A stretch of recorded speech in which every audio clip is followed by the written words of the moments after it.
A solenidade de Cristo Rei, ela foi instituída pelo Papa Pio XI no ano de 1925, a princípio na categoria de festa, depois que foi elevada à categoria de solenidade. Ela foi instituída pelo Papa Pio XI em 1925 por meio de uma carta que o Papa escreveu, por meio de uma encíclica. Essa encíclica é chamada Quas Primas, é uma expressão latina que significa das coisas primeiras. E por que o Papa Pio XI, em 1925, escreveu essa carta e instituiu essa celebração no calendário da Igreja?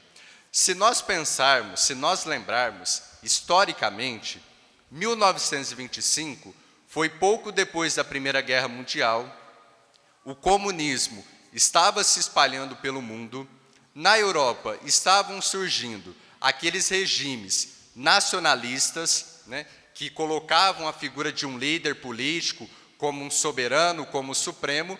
Então, Papa Pio XI, observando esse contexto, depois de uma grande guerra, tudo o que estava acontecendo na Europa, o avanço do comunismo, ele escreveu essa carta, lembrando a humanidade, nos recordando que o rei soberano, o rei supremo, é Cristo.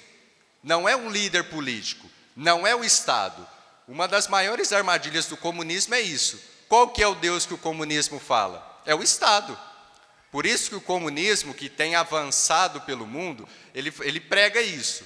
Tudo submeter ao Estado. Submeta a sua família, submeta os seus bens, submeta toda a sua vida, submeta o seu pensamento, tudo submeter ao Estado, porque para o comunismo, o Estado é o Deus deles. Nos regimes totalitários, nacionalistas, é a figura de um líder político. É o líder que será o salvador da pátria, que com as suas propostas irá salvar a humanidade. Então, o Papa Pio XI, ele foi muito enfático, ele lembrou, Cristo é o rei do universo. É um reino que está para além dessa vida? Sim, mas é um reino que já se manifesta nesse mundo. E essa verdade que o Papa Pio XI escreveu na encíclica Quas Primas, nós vemos essa verdade no Evangelho de hoje. O Evangelho de hoje, que é tirado de São João, pelo fato de ser uma solenidade, o Evangelho de hoje é aquele famoso diálogo de Jesus com Pilatos. Quando ele estava sofrendo a paixão, quando ele estava caminhando para o Calvário, ele foi colocado diante de Pilatos, que era um governador romano, e aquele famoso diálogo que hoje nós pegamos um trecho no Evangelho. Jesus sofria principalmente duas acusações na sua paixão. Uma acusação religiosa e uma acusação política. Uma acusação religiosa por parte das autoridades judaicas, porque Jesus dizia que ele era o Messias, ele era o Filho de Deus, ele era a concretização de tudo aquilo que estava no Antigo Testamento. E as autoridades judaicas não acreditavam nisso. Então era uma acusação religiosa. Mas Jesus também sofria uma acusação política. E para Pilatos, mais importava o aspecto político do que o aspecto religioso. Tanto que Pilatos, ele não pergunta para Jesus se ele era o Messias. Ele pergunta, tu és rei? Porque o que vinha na mentalidade de Pilatos? O rei do Império Romano, o imperador, era Tibério César.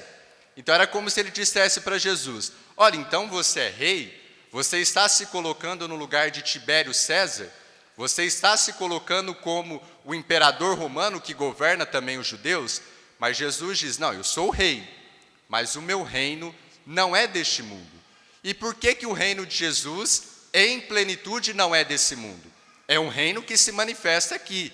Jesus deve reinar já nesse mundo. Jesus deve já reinar na sociedade. Mas é um reino que está além da história, em plenitude. É um reino celeste, é um reino universal, é um reino eterno. Tudo que é desse mundo passa. Todo reinado nesse mundo, ele é limitado. Então, o reino de Cristo, ele começa aqui, ele deve acontecer aqui, mas em plenitude, ele se dará na eternidade. E Jesus termina o Evangelho dizendo que ele veio dar testemunho da verdade. E aqueles que o acolhem, acolhem essa verdade. E é tão verdade isso que se nós olhamos para o mundo de hoje, se nós olhamos para a sociedade de hoje, para a bagunça que nós vivemos, por que nós vivemos essa bagunça?